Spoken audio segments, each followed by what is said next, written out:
Yeah, it's such a cliched idea, isn't it, that Buddhism's sort of sitting there with your eyes closed watching your navel.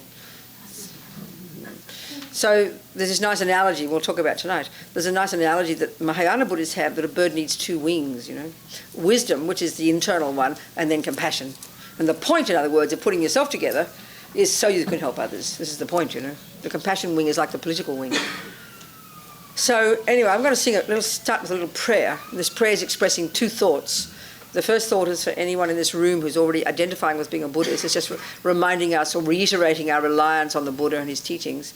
And the second two lines can be for all of us, expressing actually an altruistic kind of reason or purpose for being here. We're going to listen to these views of the Buddha, this person known Buddha, called Buddha, who's has from his own experience developed his mind into what he says we can all develop, which is perfection, basically, which sounds a bit shocking to us. Basically, his own findings, this person from 2,500 years ago, has found that we can rid the mind of the rubbish and grow all the goodness, and we'll discuss this.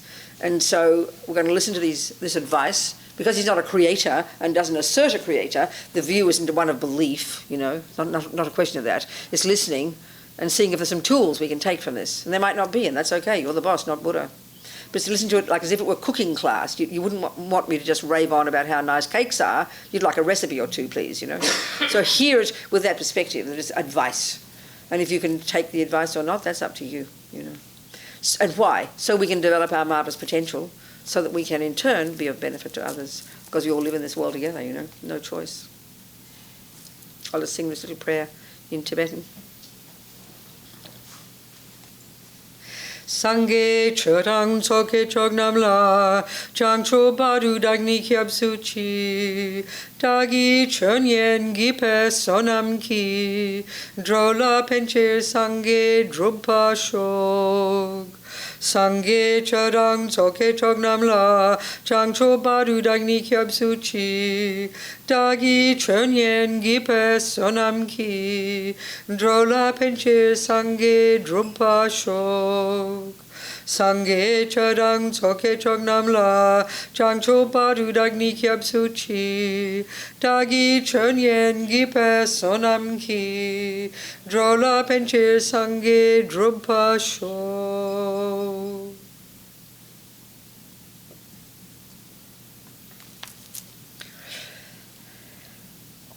So sometimes when we think of a spiritual path, you'll think of compassion, helping others, you know, kindness, goodness.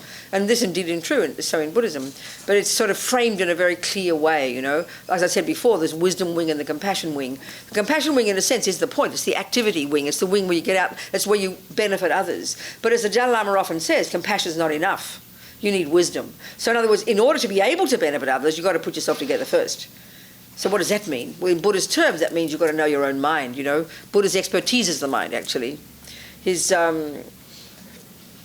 He talks about, you know, how every person, every living being possesses this natural potential to rid the mind of all the rubbish, or all the rubbish of ego. We'll talk about this, and fully develop all the goodness, all the virtuous qualities. Speaking in a very simple way, you know.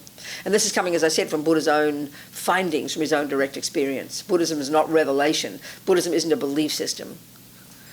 You need to use your head to think about it. This is the idea, you know. So basically it's Buddha's experience, and what Buddhism is just Buddha's own methodology laid out in a coherent, reasonable kind of approach so that you can take it on board one step at a time. So the Buddhism we're discussing here is through the tradition of the Tibetan Buddhists, Dalai Lama, and that tradition that tracks itself back to the great Nalanda monastery tradition from India. So it's like almost the junior school level. I put it like that, really. The junior school level of Buddhism.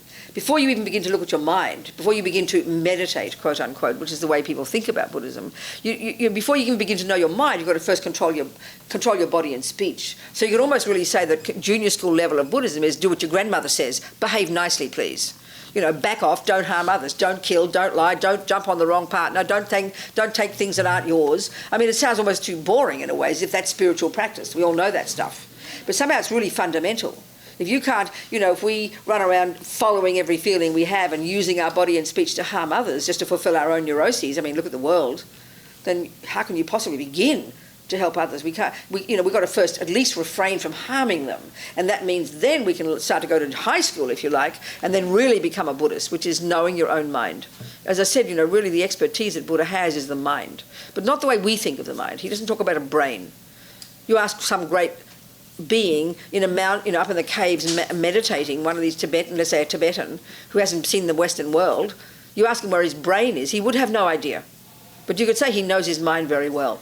So the crucial point about the Buddhist view is that they don't talk about a spirit or a soul. They talk about the consciousness, the mind. These words are used synonymously. And actually it's coming from these amazing Indians more than 3,000 years ago, It came out of the extraordinary tradition of these great meditators and yogis and masters and thinkers who are the ones who developed this technique that's known these days as mindfulness, which is this really sophisticated psychological skill called concentration meditation. And these great Indians, and the Buddha came out of that tradition, developed this skill that enables you to go to very subtle levels of your own mind, to access subtle levels of your own mind. So we're not talking the brain here, we're talking experiential, we're talking the cognitive process, we're talking, the level of thoughts and feelings and emotions and unconscious and subconscious. That's the view of the mind in Buddhism, which is not how we think in the West, of course. Doesn't mean there's not meeting points. I mean, there's these marvellous conferences the last 30 years organised by Mind and Life between the Dalai Lama and the best brains in the West, and many of the findings about neuroplasticity, for example, have come out of these meetings, and much has been published. They're really marvellous. But the Buddhist deal is the mind, and you really become a Buddhist, if you like, when you really start to use Buddha's model of the mind, learn concentration meditation, and then start, as one of my teachers would say, to be your own therapist. And why would you want to do that? Well, I mean, we just look into our minds as ordinary people. We know from the second we wake up until the second we go to sleep, it's chaos. And we consider that normal, don't we? Just, like completely uncontrolled, constant, uncontrolled thoughts. And we only really know what's going on when it becomes very strong. So if you're an angry type of person, you definitely know you're angry when the words are vomiting out your mouth. If you're more internalized kind of person, you won't know you're depressed until you can't get out of bed one morning. Because why? Very obviously, even though things are changing more and more, we don't pay attention to our thoughts, So the second we wake up, we're focused on the outside. And we're constantly responding to things, but not conscious of the responses. We don't train our mind in the way that certainly the Buddhist view talks. We're marvellous intellectually, creatively, we're brilliant, we have such brilliant skills, but we don't know the depths of our own mind in the way that the Buddha would say we can know. We can unpack and go deep into our own minds and unpack and unravel all the conceptual stories in there, which are what inform our emotions. In the West, we only tend to notice what we're thinking, like I said, when it's an emotion. But the Buddhist view says that all those emotions, whether they're virtuous ones like love and compassion, or anger and jealousy and depression, they're underpinned by these elaborate conceptual stories that we can only really begin to listen to when we start to use these techniques to focus, to go deep inside ourselves. So it's not some kind of mystical, hippy-trippy thing, meditation, It's a very focused, it demands focus and discipline and clarity to really do the job that the Buddha is saying that we can do. So doing that means you start to see and hear your own mind. You start to then be able to unravel what's going on in there. It's not an easy job. And you can literally learn to change your mind. I mean, Buddha's fundamental point is there's nothing set in stone in here. Contrary to how we feel. I mean, since a little girl, my mother didn't have to teach me to be angry. I had it down already. And we all know this. We know our own personalities, So we call these things instinctive. My mother didn't teach me. I knew immediately. So the Buddha's way of discussing, the emotions, there's this really kind of simple kind of model of the mind, actually, deceptively simple. He would divide the contents of what goes on in here into negative, positive, and neutral. And these are not moralistic statements. These are like technical terms. The negative ones we all know so well. Negative in no moralistic sense. They're the ones that are neurotic, fear-based, anger, jealousy, depression, low self-esteem, panic attacks, rage, aggression, arrogance. We know these words. We know them backwards. They seem so normal and automatic. And then you've got the positive ones. We all know these. Love, compassion, empathy, forgiveness. We know these words. And we know instinctively if the negative ones are prevailing, your life's a nightmare. And if you're on the receiving end of it, we know how horrible they are. And then again, in your relationships or within yourself, you look at if the other ones are prevailing. This is when it's peaceful and harmonious. It's kind of so obvious, we almost don't really pay attention to it, But this is the stuff that the Buddha would say we need to learn to know far more deeply than we tend to think we can know these things, Because we're not discussing the brain, we're discussing your own internal processing. So it's not an easy job. But this is, for the Buddha, the fundamental job we need to do. And from this point of view, it's got zero to do with believing. It's a totally hands-on, experiential job, knowing your own mind and basically becoming accountable for what's there. And one of the biggest problems there, of course, is let's say I'm angry. If you listen to the words of anger, listen to them. How dare you do that to me? I am innocent. I don't deserve it. And then it says, it's all these unhappy states of mind are necessarily dumping on the outside, including even, let's say, I'm angry. Why are you angry, Robina? Well, Jordan punched me in the nose. Why are you happy, Robina? Oh, well, Jordan was kind to me. So even we blame people for making us happy as well as unhappy. So it's always out there. And the Buddhist view would say, which is quite a nuanced point, He's not saying the external world doesn't count, and this is especially when we come now to talking about, working to help the world be a better place, where there's incredible suffering, incredible injustice. But Buddha's main thing is, yes, indeed the world is a nightmare, there are terrible things happening, but guess what? You can change your own mind. And your ability to be clear and steady and wise and capable and happy is based not on making the outside world nice. Don't hold your breath, but on changing your mind, So for me, I really, working with people in prison has been a very powerful experience for me to really prove this point. I mean, in 1994, I first came to this country, and I was based in California, and I became the editor of a magazine called Mandala, which is the magazine of the organisation I'm part of, worldwide organisation. And I was based in California, near Santa Cruz. So I got a letter from a young Mexican-American in Los Angeles, Arturo. And he was 18, he told me. He was in a top security prison in Northern California, just south of Oregon, on the border, by the water, by the sea, a little city called Crescent City, and this big prison called Pelican Bay, which is kind of famous, has been, for top security. When this kind of model first started, it was considered against human rights, but now it's completely common everywhere, where you have what they call permanent lockdown. And in California, the gang activity is really almost runs the psychology of the prisons.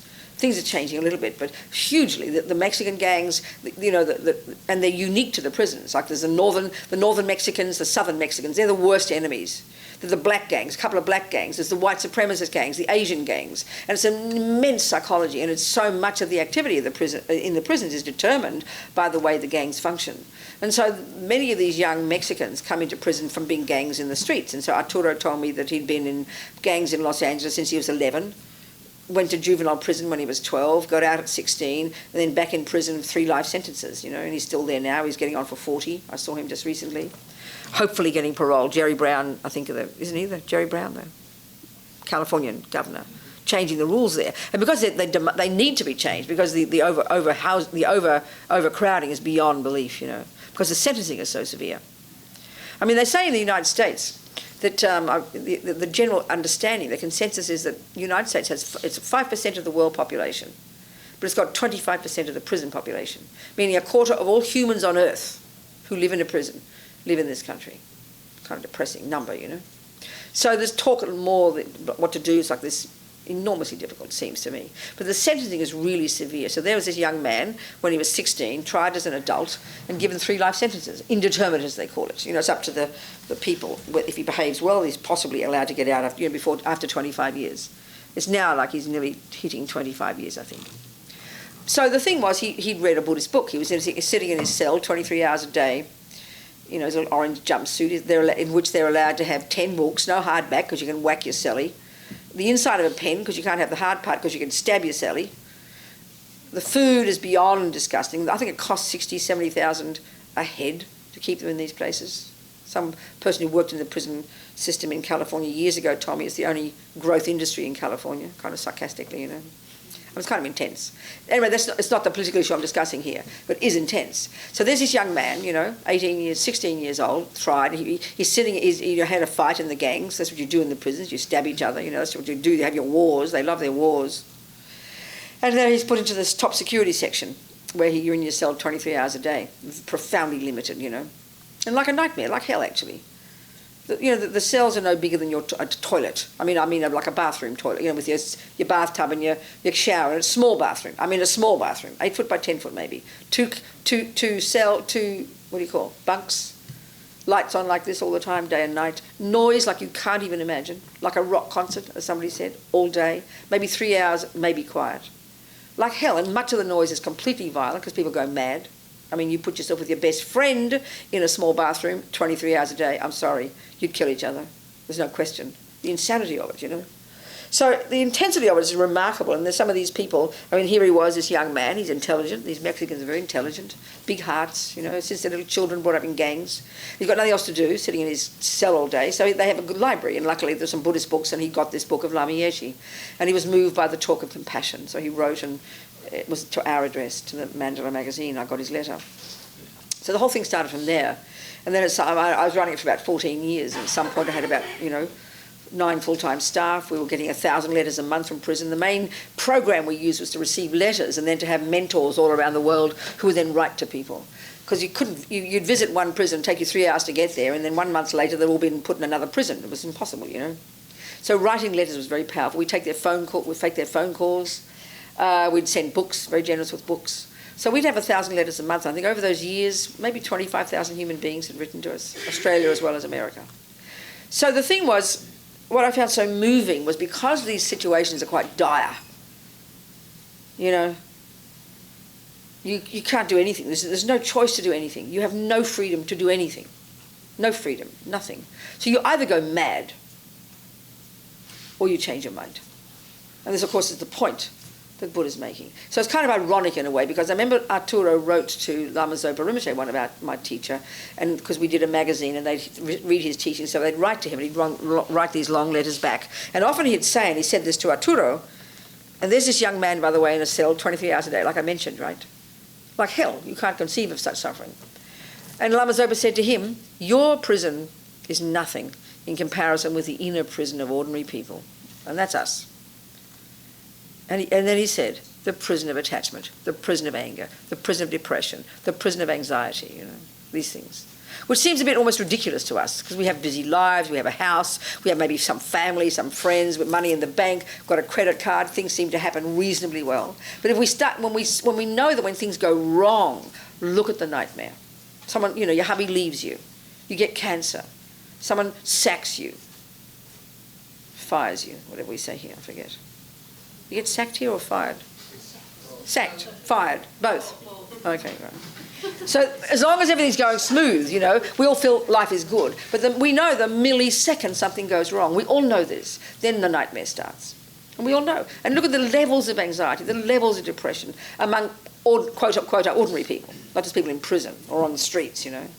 So this is what Buddha deals with, is the more ability we have to go more deeply inside. And it's absolutely not a self-centered activity. It's outrageous to even think it is, you know. I mean, anyway, the Buddha says, don't be ridiculous. Just by being neurotic and not looking at your mind, you're being totally self-centered, in fact. So the reason to look at your mind is to become less self-centered, less fearful, less neurotic, less angry, less developed, more stable, more content. I mean, my goodness, how intelligent. And then guess what? That's the wisdom wing. Then you can do the compassion wing.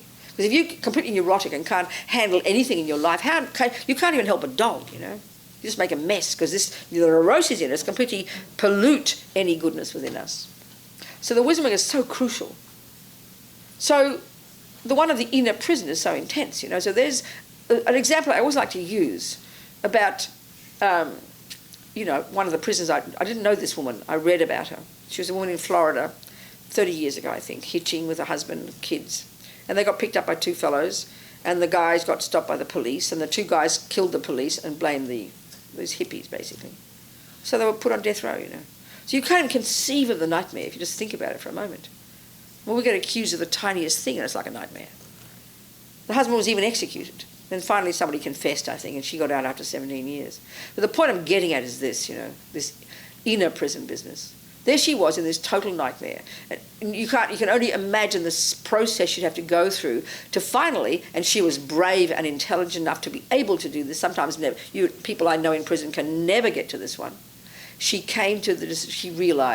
said, I realized I couldn't change anything, but they couldn't take my mind from me. She said, I decided I'm not a prisoner, I'm a monk. I'm not in a cell, I'm in a cave. I don't think she's a Buddhist. I think she just did yoga and things, you know. But this is unbelievable. Think about it. Just think about it. Look at our own mind, the chaos, the misery, the hurt, when we're upset with somebody, when somebody says the wrong thing, when someone doesn't like us, when someone accuses us. It is like torment. We know this. It takes us so long, if ever, to get over it. And if we don't, guess what? We go buy guns and shoot each other. Look at the world. Look at this crazy, insane world with guns. It's so easy to talk about these unhappy emotions. But if we don't even know what they are and then can't deal with them, and then the Buddhist view is the more we're caught up in these neuroses, the more delusional we are, quite literally. Not being sarcastic. The more anger, the more the world looks ugly. The more needy, the more jealous, the more distorted everything appears to us. We're not seeing reality, he says. And that makes and creates total nightmare for ourselves, and precisely is what causes us to harm others. It's so clear somehow if we think of it this way, it's not complex. So the first step has to be to put yourself together to some extent. At least realise your mind plays a role. I mean, Lama Zopa Rinpoche said one time, it's just the basis of our compassion for our fellow human beings. The vast majority of human beings on this earth have absolutely no idea that what goes on in their mind plays any role at all in their lives. Because we're so addicted to the outside. We know we feel things, but we think it's the result of what you did. I'm just this victim, of external circumstances. That's how we feel. The Buddhist view is actually it's the other way around. It's more complex than that, obviously. There's no time to go into the more details of the Buddhist view. But somehow, when we can begin to take responsibility for what's in here, this is the starting point, actually. And this is already stupendously difficult. Because if I am upset, if he is looking at the girls all the time, my boyfriend Jordan, let's say, it's really hard to hear that my jealousy is the problem, not his action. And this is the problem with all these neuroses. They're completely addicted to the outside, like I said, And so we believe that story in our own head. It's very hard not to believe it. So to actually get to the point where you know that, yes, indeed, Jordan does look at other girls, and then you've got a decision to make. You say, either stop doing it, Jordan, and if he does, how very good. And if he doesn't, you have a choice. We can't cope with this, though. Because we live in if only this, and how dare this, and why not this, and he should that, instead of really realising, guess what? Like that woman, I couldn't change anything. But they couldn't take my mind from me. This is the essence of what Buddha's saying. And it's not a moralistic point. If you can make the world a better place, please do it right now. If you can go to Syria or anywhere you want on this insane planet, go there and make it better. But if you can't, then what? That's the point. Then what? First, get some clarity here, some sanity, some ability to be wise and stable. Then get out there and do what I can, one step at a time. It's kind of interesting from my own experience. I brought up a Catholic in Australia, very devoted, very naughty as well, but also devoted, love God, But then I think when I was 15, at a school fair, I saw this, one girl's father ran one of the local radio stations, selling all these old records, So I remember buying this 7-inch LP and it said Billie Holiday. My mother was a classical musician. We weren't even allowed to listen to Elvis, So I remember I said to myself, I wonder who hears. But I bought this thing for 5 cents. And that was the beginning of my experience of opening up my mind, say, to another world, Black American experience, reading James Baldwin, reading history. So for me, then by the time I got to 19, it was kind of goodbye God, hello boys. I was hippie, the 60s, right? Ripe and ready for revolution. Then went to London and then totally involved in the radical left and then radical black politics supporting, at the time of the Panthers and everything. And interestingly, at the same time, very involved with supporting the Chicano and black movement in the prisons in the late 60s, early 70s, at the time of the Soledad Brothers and all that. So it's kind of ironic, 40 years later, here I am going to the exact same prisons, but from a very different perspective. And this is my point here. I remember then, when I was an idealistic radical lefty, going around and change the world and blah, blah, blah, shout and yell. Very idealistic, very noble, I can't complain. But, not very realistic. A lot of noise, masses of anger, a lot of destruction, a lot of idealism. But here I am now working with prisons in the same scenario, but one-on-one, and it seems like boring in a way, just helping one person at a time, whereas then it was all about changing the world. But actually it's more realistic.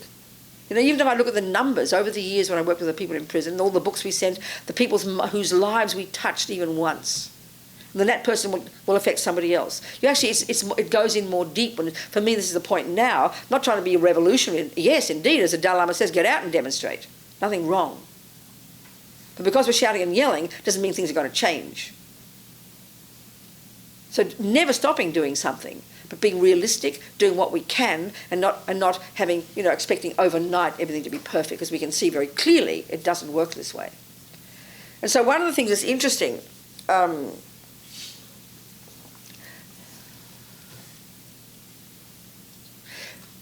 No, it doesn't mind about that.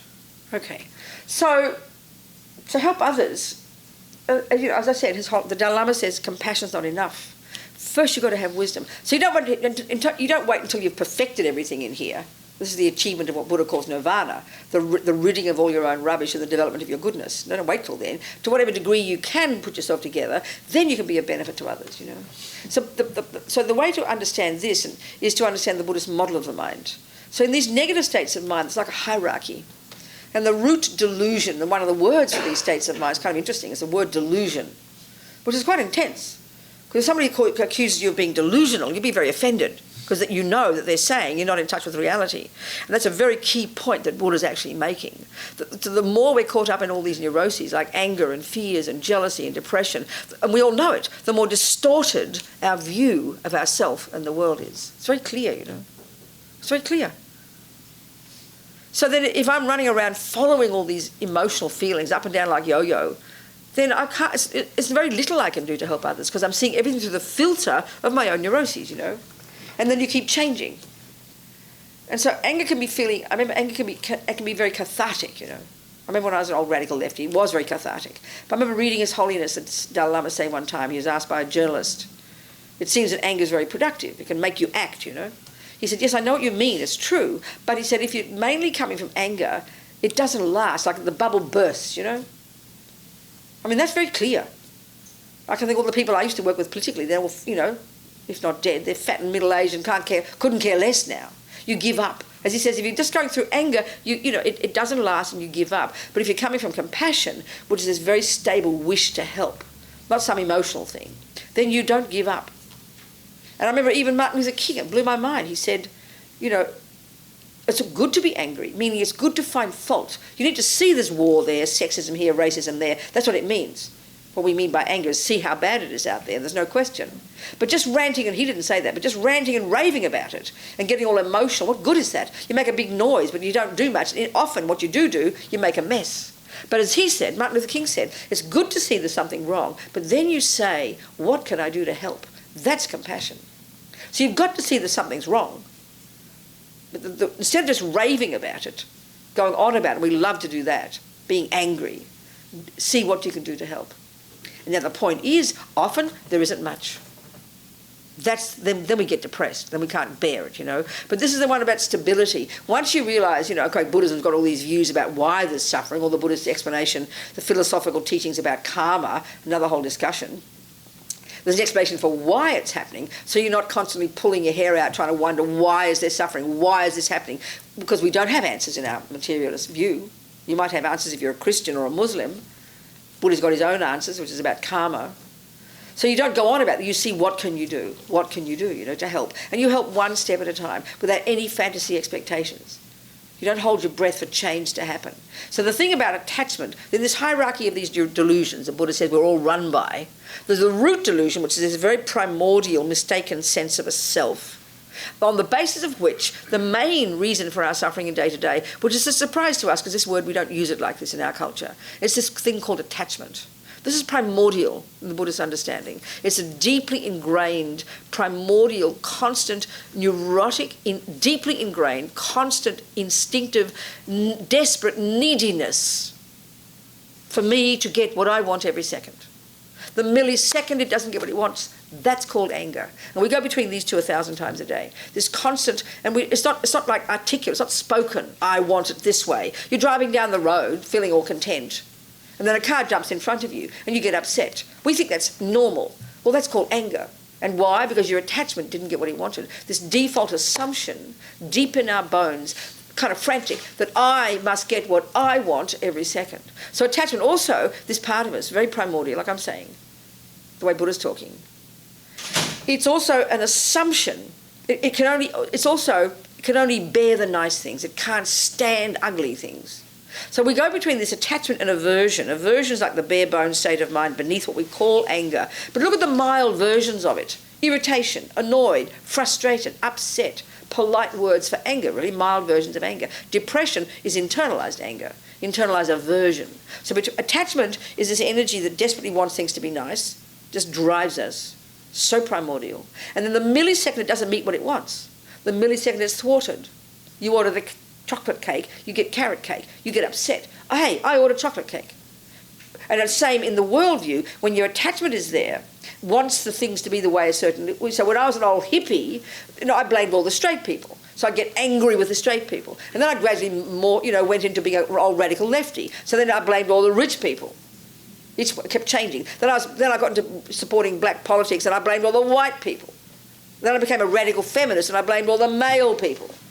It kept changing, who I got mad with, You understand? So somehow your attachment is there wanting it to be a certain way, which is really frantic. But you've also got your compassion. I had compassion, there's no question. But it pollutes your compassion.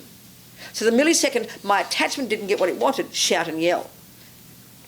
It's really works in a kind of nuanced way, and we can't really see this until we go deep inside our own minds, And the Buddha would say this is the problem, this neurotic neediness for things to be a certain way. We don't even, in a sense, call it a problem in our psychological models. And so that's what pollutes our compassion. So let's say you've got an alcoholic brother, and you love him very much. So with this attachment, it causes you to stick your nose in where it's not asked. You do have compassion, but your attachment, your neediness for things to be nice, your neediness for him to be a non-alcoholic brother is so neurotic, it pollutes any compassion. So you butt your nose in, you tell him to do this and do that, and you talk about it behind his back. Your compassion for him is polluted by your own attachment. So your attachment doesn't like him to be alcoholic. And then you give him all this advice, he doesn't take it, and then you get mad at him, Whereas if you just had compassion that was stable and didn't have much attachment, you didn't stick your own nose in. You'd see him from his point of view. You'd love him for who he is. If he changes, he does, and if he doesn't, you still love him. That's because so less attachment, you become more stable. You get less fearful. You see the world as a nightmare. You don't go nuts. You think, what can I do? You do what you can. Attachment and all these other neuroses, the way Buddha's talking, which we think are totally normal. We give equal status to all these in our modern psychology. Buddha says they're mental illnesses. It sounds so peculiar to you. It's so shocking just to think you have anger and attachment and you're mentally ill. It's only if you're paranoid we think you're mentally ill. But there's actually one of the many terms in Buddhist psychology. It's interesting. One word for these neuroses, which we think are normal: attachment, anger, pride, jealousy, depression. Simple words. One word is disturbing emotion. Definitely is that. One word is, you see it often in the Buddhist literature, they use the term affliction. A bit of an old-fashioned word, I think. Look up another dictionary, it'll say illness. Well, mental afflictions, they say. Well, how about mental illness? And it really sounds quite shocking to say because you've got anger and jealousy, you're mentally ill. But that is Buddha's view. His view is more radical. He's basically saying we don't need any of this rubbish. It causes the mess in our relationships. It's the cause of all the suffering on this earth. And we can get rid of it. That's his finding. That's his own experiential finding, which is quite shocking. And that the goodness within us, love, compassion, empathy, all these things, these are at the core of our being. These are what define us. So the job of being a Buddhist, being your own therapist, speaking simply, utilising these meditation techniques, skillful concentration techniques, the work is to become familiar, listen more clearly at a deeper level beneath the emotional component to all the elaborate conceptual stories that are informing those emotions and owning them as your own. This is the part that's tough. And not believing in their crazy stories, It's not an easy job, but this is the essence of it. So what this brings, as far as the Buddha is concerned, the more you do this job, more clarity, more stability, more self-respect. The terrible irony of ego is we hate ourselves. The terrible irony of ego is we are our own worst enemy, as my mother used to say. The irony of all these negative qualities, which are the voices of ego, is that they're really negative. We're addicted to negativity. 17 people can praise you. You're kind of desperate to hear it again, but you don't believe it. One person criticises you. Instantaneous belief, 100%. Because that's what we think about ourselves. So that's the real irony of ego, It's kind of negative. All these unhappy states of mind are necessarily negative. They're delusional, they're neurotic, they're disturbing. And he says we don't need them. So to even begin the job of listening to them, hearing them, and changing them in this daily, nuanced way, slowly, because they're not set in stone, they don't define us, then the result is you don't become this boring person who sits and watches their navel all day. You become a content person. You become a fulfilled person. You become an accountable person. You stop blaming others. You have more optimism, more confidence, more fulfillment. You become nicer and wiser and indeed, therefore, are capable of being beneficial to others. This is the essence of it, really. Are we communicating? So working with people in prison was such a powerful experience, you know, because they're in these dire situations where you can't change anything. That's the thing. That's, for me, I am still so impressed. I don't run it anymore. 4 years ago, someone else runs it. But I still have communication with 20, 30 of my old friends, you know. There's a friend on death row in Kentucky. He's getting ready for his death date. He said, Robina, I'm ready for that electric jolt. You know, and these human beings who, due to some circumstance in their life, and they're not the psychos who write to us, believe me. And surely more psychos out of prison, I would suggest, than in prison. They're not the ones who wrote to us. It was these guys who wanted to do something. It was their wake-up call, they said, you know. And people also, interestingly, because they're the ones in prison, they're the ones without the money, 99%, 95%, I'd say 98% of the people who wrote to us, working class, ex-gangsters, uneducated, no money, no family, nothing.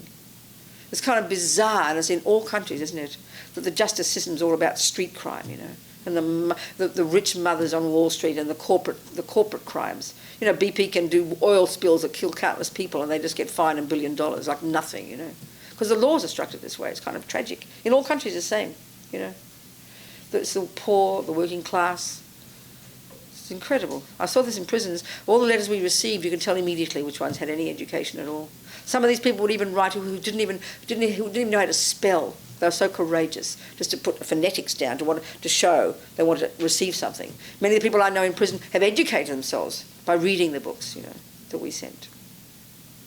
And I didn't care if they became a Buddhist. That wasn't my wish. My wish was to help them see their minds, to know that their life, their mind, that they can change them. Because I can't give them anything else. I haven't got money. We couldn't get them out of prison. You know, we couldn't do anything political. But we can give them tools to help working on their minds, and that for me is the most precious gift, you know. Then they could help others. And I admire because they could, you know, my life is like luxury in comparison. I can get a coffee when I want it. I can walk here when I want to. I can go there, sleep, do this, stand up, whatever. Simple things. They can do nothing. Just the lack of freedom, you know, is beyond belief. So I admire so much people who are in those situations who change their mind, who put into practice these things, you know. Living in cells with people you've got no choice, and there's no choice about your life. You know, you can be in a cell, have a few books, your own little bit of privacy, a friend. One night they come, put you in the shackles and put you in a truck and take you 1,000 miles away. There's no freedom to do anything. You can't imagine it, you know. And there they go, accepting this reality, changing their minds. My friend Arturo, I saw him. I've known him, the first guy who wrote. I saw him just a couple of weeks ago. So positive, so optimistic. Finished the gangs, educating himself, desperately trying to get out, you know.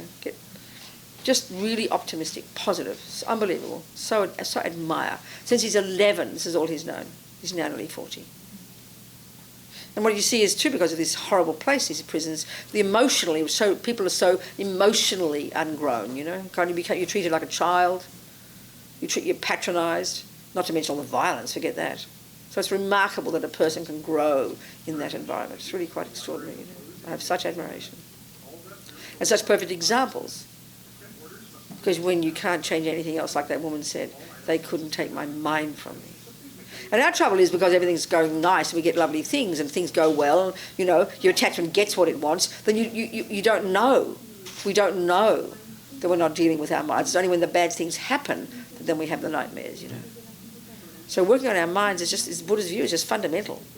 So it doesn't mean only working on your mind. That's the biggest mistake. People read the Buddha's teachings and they think, oh, I've just got to work on my mind, you know, work and watch my navel and not think about others. This is completely mistaken. I mean, totally, fundamentally misconception. The only reason in this way we're talking here, in the Mahayana Buddhist view, the only reason to put yourself together is so you can help others. The only way you can help others is by knowing how to do yourself. You can't help me play piano if you can't play piano. You can't help me learn mathematics if you can't learn mathematics. How can I help you if I haven't got wisdom to see your mind, to know what you need, until I know my own mind? It's not possible. Bird needs two wings. So the only reason to work on yourself, it will indeed bring your own results. It will indeed bring your happiness, your contentment, your fulfillment. There's no question.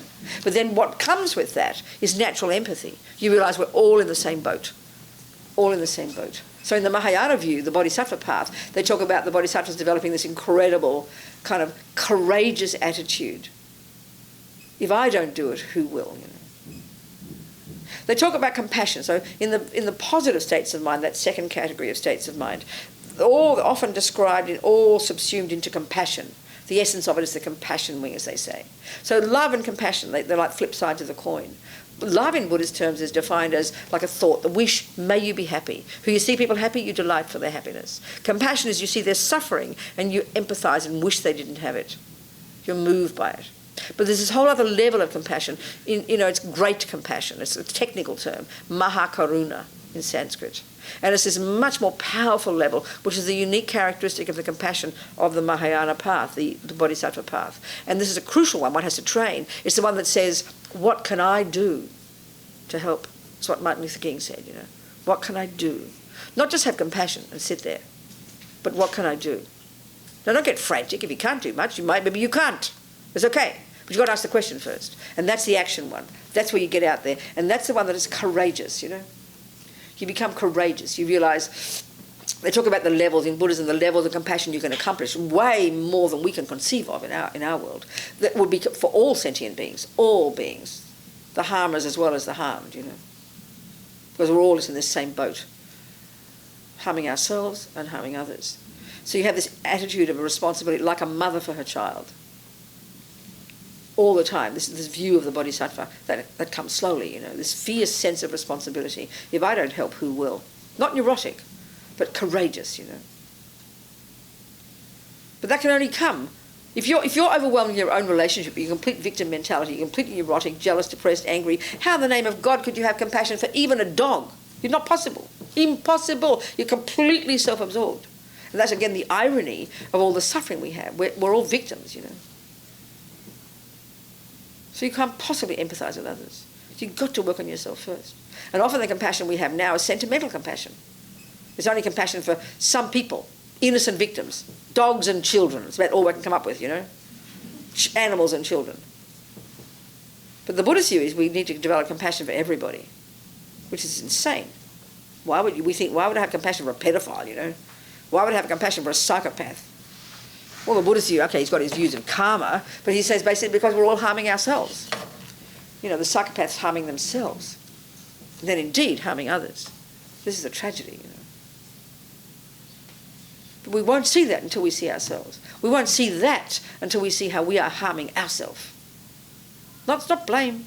It's a revelation that my neuroses, my anger, my jealousy, my depression, my self-centeredness, they are why I suffer. Yes, Jordan might be a creep. It's true, it might be. The world is full of people who do horrible things. You can't say that's not true. But our logic in the world is very fixed. It says, I'm suffering because of Jordan. So Jordan must change. That's how we think. The Buddha says, yeah, Jordan must have a problem, but that's his problem. What's yours, Robina?